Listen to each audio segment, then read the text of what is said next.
कासिम और सुलेमान अगर वापस आ जाएं तो कौम उनका ऐसा ही वालेहाना इस्तकबाल करेगी और वो क्या अपने बाप को जेल से रिहा कराने में कामयाब होंगे। अभी तक तो हमें लग ये रहा है कि they are not ready politics के लिए या किसी के लिए, लेकिन अल्टीमेटली अगर वो पॉलिटिक्स में आते हैं या वो पाकिस्तान आने का ऐलान करते हैं, कुछ इंटरनेशनल गारंटीज पीछे उनके लेके आती हैं, तो देखें जाहिर है 10 लाख बंदा होगा जब वो आएंगे। जिस तरह बेनज़ीर भुट्टो वापस आई और वो तो कोई शुबा नहीं, लेकिन लोग तो इमरान खान के साथ हैं। कोई आपने बात करने की कोशिश की कि आगे कोई मुफाहमत अब होनी चाहिए, किसी से बात करनी चाहिए कि जो खान साहब की मुश्किलात हैं उनकी उनमें कमी आए। एक तरीका है कि आप इनकलाब लेके आ जाएं, जरूरत ही नहीं फिर कुछ करने दी। 2-3 साल से इनकलाब नहीं आ रहा, अब हम ये कह रहे हैं कि जी चूंकि इनकलाब नहीं आ रहा, आइए फिर बात करते हैं। इस्तेहकाम आ नहीं रहा, अच्छा पैसे आ भी जाएं और पॉलिटिकल इस्तेहकाम नहीं होगा, आप नहीं उसको ट्रांसलेट कर सकते। इल्ज़ाम ये लगता है कि बुशरा बीबी की बेजा मुदाखलत थी खान साहब के अमूर के अंदर और फिर खान साहब को अब मुश्किलात का भी सामना करना पड़ा इन्हीं वजह से। आपकी वैसे इमरान खान साहब से लास्ट मुलाकात कब हुई है? मेरी अभी अगस्त में 2.5 महीने तो कैसा आपने उनको देखा? कोई उन्होंने झुकाव था उनके अंदर, कोई मुफाहमत करना चाह रहे थे? हिस्ट्री रिपीट होते देख रहे हैं आप कि बेनज़ीर जैसे वापस आए 19 कासिम और सुलेमान अगर वापस आ जाएं तो कौम उनका ऐसा ही वालेहाना इस्तकबाल करेगी और वो क्या मैं ये कह दूं कि वो अपने बाप को जेल से रिहा कराने में कामयाब होंगे?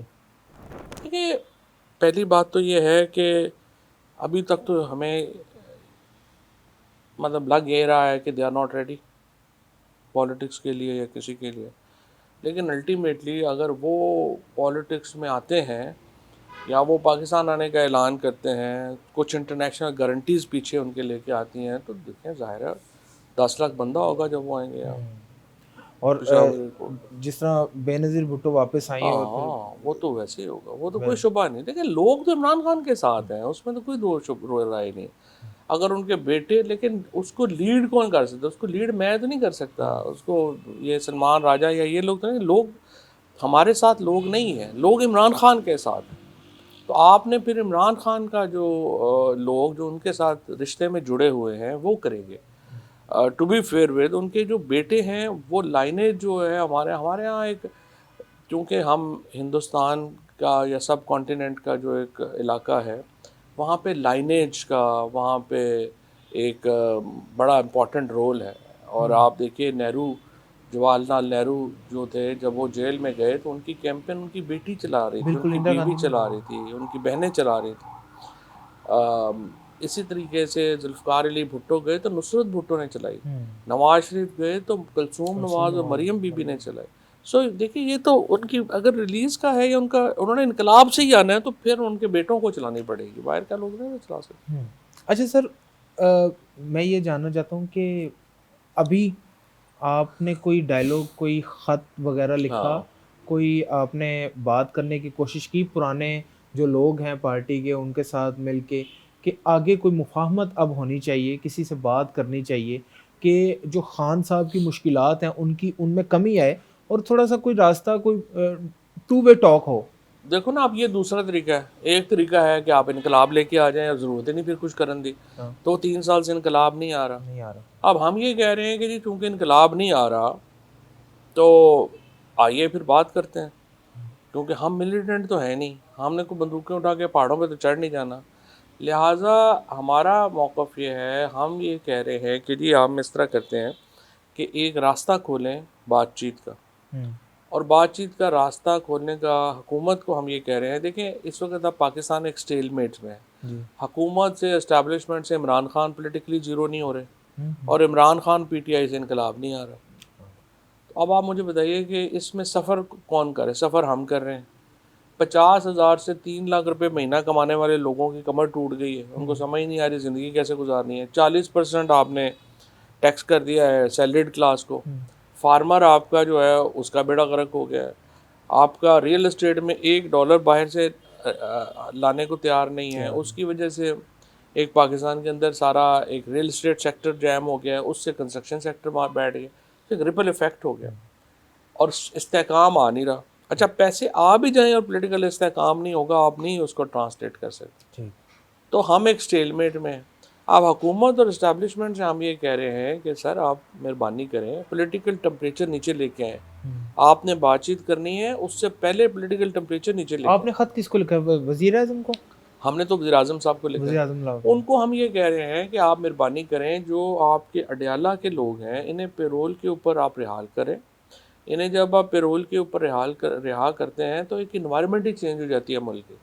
औरतें जो बेचारी फंसी हुई हैं, आलिया हमज़ा है, आयशा भुट्टा है, खतीजा शाह है, यास्मीन राशिद है, बुशरा बीबी हैं, इनको रिलीफ दें। आप जब ये कर लेंगे, को पॉलिटिकल वर्कर्स को रिलीफ देंगे, टेम्परेचर नीचे आएगा, फिर बातचीत का माहौल बनेगा। तो अब हम उसका वेट कर रहे हैं कि वो उसके ऊपर कोई फ़ैसला क्या करते हैं। सर ये सवाल एक ज़ाती नौइयत का है। इल्ज़ाम ये लगता है कि बुशरा बीबी की बेजा मुदाखलत थी खान साहब के अमूर के अंदर। क्या आप ये समझते हैं कि इस बेजा मुदाखलत ने जो गवर्नमेंट के अंदर भी रुकावटें डाली और फिर खान साहब को अब मुश्किलात का भी सामना करना पड़ा इन्हीं वजह से? मेरा नहीं ख्याल कोई बेजा मुदाखलत नहीं होती, बट ठीक है, मियाँ बीवी के अंदर एक डिस्कशन तो होती होंगी ना, लोगों के ऊपर ये वो।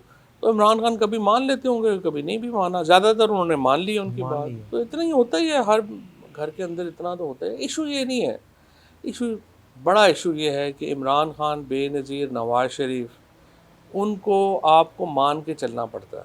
ठीक। और हमारा जो इस्टेब्लिशमेंट का एक हमारा जो 70 साल में है, वो पब्लिक लीडर को कहते हैं कि आप हमारे साथ नीचे होके चलेंगे। वो हमेशा प्रॉब्लम एक है ये कि सिस्टम में 54 से इनहेरेंट प्रॉब्लम है, ये हमने रिज़ॉल्व करना है। लेकिन इसके रिज़ॉल्व के लिए बड़ी डिस्कशन चाहिए, बड़ी एक आई वुड से कि अपने पाँव से आगे देखने की सलाहियत चाहिए। ये कॉम्प्लेक्स इशू है, establishment relationship विज़ civilian government, hybrid जिसको हम कहते हैं ना। हम तो कभी प्योर मार्शल लॉ में होते हैं और फिर हाइब्रिड में होते हैं। हाइब्रिड में कुछ साल सिविलियंस का एज रहा है, कुछ ज़्यादा साल हमारे इसका आर्मी का इन्फ्लुएंस रहा है। वो तो एक इशू है ना, वो 54 से चल रहा है, उसको रिजॉल्व करना चाहिए पाकिस्तान में बैठ के। तो वज़ीर आज़म साहब की तरफ से आपको कोई जवाब अभी आया? तक जवाब नहीं आया। जवाब नहीं आया। लेकिन अभी छुट्टियाँ वुट्टियाँ थी, वो अपना शेख जायद साहब वगैरह, तो अब देखते हैं शायद जवाब आ जाए। हमारा ख्याल है कि जनवरी के फर्स्ट वीक में नहीं भी आएगा तो हम फिर we will go ahead with our idea. अच्छा सर, बड़ी हार्ड टॉक हो गई। अब मुझे ये बताएं कि आपने तो मार्शल लॉ भी देखा हुआ है, मार्शल लॉ या कंट्रोल डेमोक्रेसी, दोनों में से आप क्या आप समझते हैं कि कंट्रोल डेमोक्रेसी को आप कैसे डिफाइन करेंगे और मार्शल लॉ को? एक कंट्रोल डेमोक्रेसी कोई नहीं होती, या तो डेमोक्रेसी अल्टीमेटली ये पाकिस्तान में डिलीवर नहीं हो पा रहा ना। 70-75 साल हो गए। देखें, दो मिसालें हमारे सामने कामयाब मॉडल्स की मिसालें हैं। मतलब चाइना एक कामयाब मॉडल है, सोशलिज्म। और इंडिया और अमेरिका भी कामयाब मॉडल है। जी ठीक है। वो डेमोक्रेटिक मॉडल हैं, ये नॉन डेमोक्रेटिक मॉडल है। लेकिन प्रॉब्लम क्या है, आपकी जो सोसाइटी है वहाँ पे चाइना जो है वो एक मुल्क है, चाइना एक कौम है, सब लोग चाइनीज़ बोलते हैं, मज़हब एक है, उनकी जो बेसिक मॉरलिटी है वो एक है। पाकिस्तान, इंडिया और अमेरिका जैसे जो मुल्क है ना, वहाँ पे डाइवर्सिटी का बहुत बड़ा प्रॉब्लम है। Identity crisis. आपकी हर 50 किलोमीटर के ऊपर आइडेंटिटी डिफरेंट है, आपकी ज़ुबान डिफरेंट है, आपकी एथनिसिटी डिफरेंट है, आप मुख्तलिफ़ कौम बन जाते। जब इतनी कौमें हो ना, उसको अनफॉर्चुनेटली डेमोक्रेसी के अलावा वो कौम ज़्यादा अरसा वो रह नहीं सकता। So the problem with authoritarian systems is that countries like Pakistan, India, USA, Canada, जहाँ इतनी डाइवर्सिटी है, वो मुल्क नहीं चल सकते। आपने अयूब खान साहब जो थे, उन्होंने ब्रिटिश ट्रेंड ब्यूरोक्रेसी इनहेरिट की थी। उससे बड़ी ब्यूरोक्रेसी पाकिस्तान में नहीं आई अब तक। अल्ताफ़ गौहर और शहाब साहब और कितने बड़े बड़े लोग नाम थे। उसके बाद उनको कोरियन वॉर ख़त्म हुई थी, पाकिस्तान को बेपनाह पैसा आ रहा था, उनके कैबिनेट जो थी वो स्टेट ऑफ द आर्ट थी, bureaucracy state of the art थी। 13 साल में मुल्क टूट गया।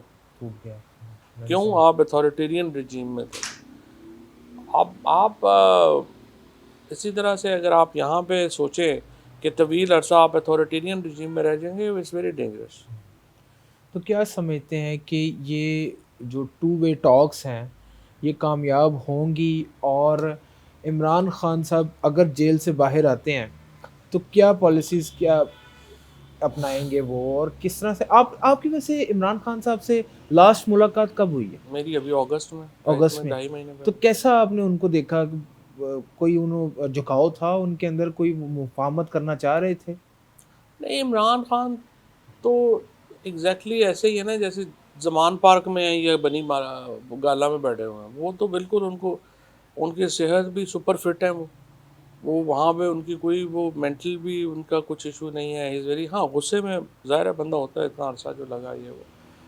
वहाँ पे मैंने उनसे यही कहा था कि सर बात यह है कि हम मिलिटेंट नहीं हैं, हुँ, हमें बातचीत करनी पड़ेगी, हमें कोई स्पेस क्रिएट करनी पड़ेगी और मुझे आप इजाज़त दे दें मैं ये अपोजिशन अलायंस सिर्फ फोर्ज कर लूँ ताकि हम बात कर सकें। हुँ, हुँ, हुँ, उन्होंने कहा अच्छा मुझे सोचने दो, फिर वो दोबारा तहरीक खड़ी हो गई। हुँ, अब फ्रैंकली देखें ना, 2 ही तरीके हैं ना, जब इमरान खान ने अगर बातचीत के ज़रिए आना है तो उसमें हमें दूसरों की भी कुछ बातें माननी है, अपनी मानेंगे कुछ मनवानी बिल्कुल। है। इनकलाब लें ठीक है, फिर तो ज़ाहिर है आप और तरह